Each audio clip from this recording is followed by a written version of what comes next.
Luluto tayo ngayon ng ilagang baboy. Yung buto-buto ng baboy. Wow! Sa natural way natin lulutuin. Yung mga pagluluto nun. Hindi na wala ng gisa-gisa. Diretso na. Tubig lang. Pakulo lang tayo ng tubig. Lagay yung baboy. Normal way na gagamitin. Papakita ko sa inyo yung mga gagamitin natin. Ito yung mga gagamitin natin.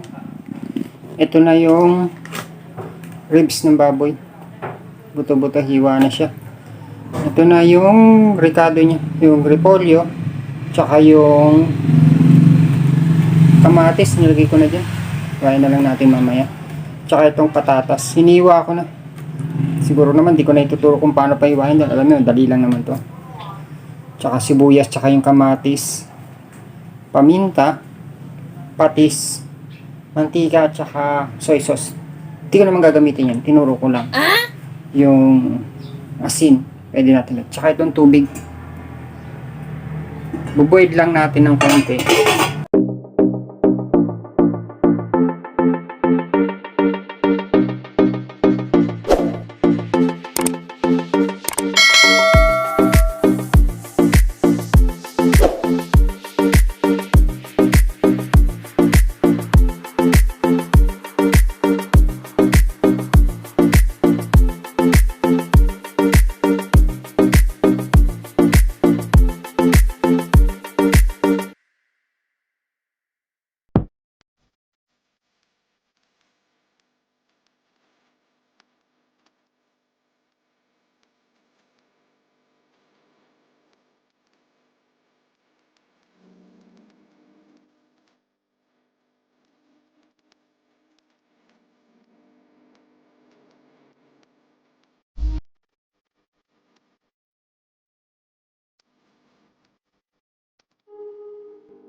Timpla na tayo. Lagyan muna natin ang asin.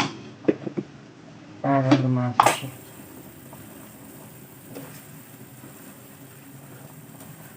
Kumukulo.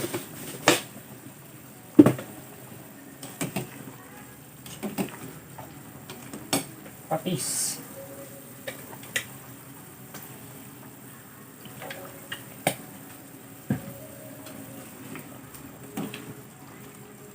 Palambutin muna natin. Ito muna natin. Itong patatas. Okay na siya. Tama na yung na natin patatas. Maraming patatas.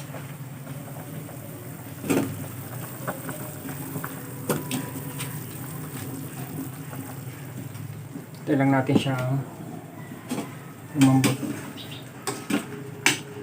Pwede tikman muna natin siya. Kasi kung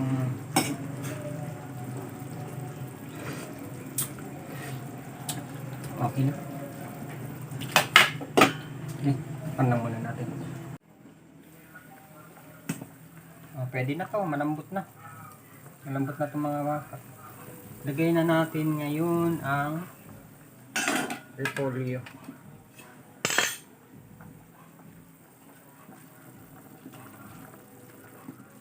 Pero hindi ko ilalagay lahat kasi yung kakain mamayang hapon, yung matitira, pag may kakain, pwede na ito naman ito uling ilagay. Hindi ko siya lahat ilalagay. Kasi kung may matitira dyan, di mamayang hapon, pwede mo pa itong ilagay o di sariwa pa. Titira muna natin yan. Tapos, lang muna nga ilalagay natin.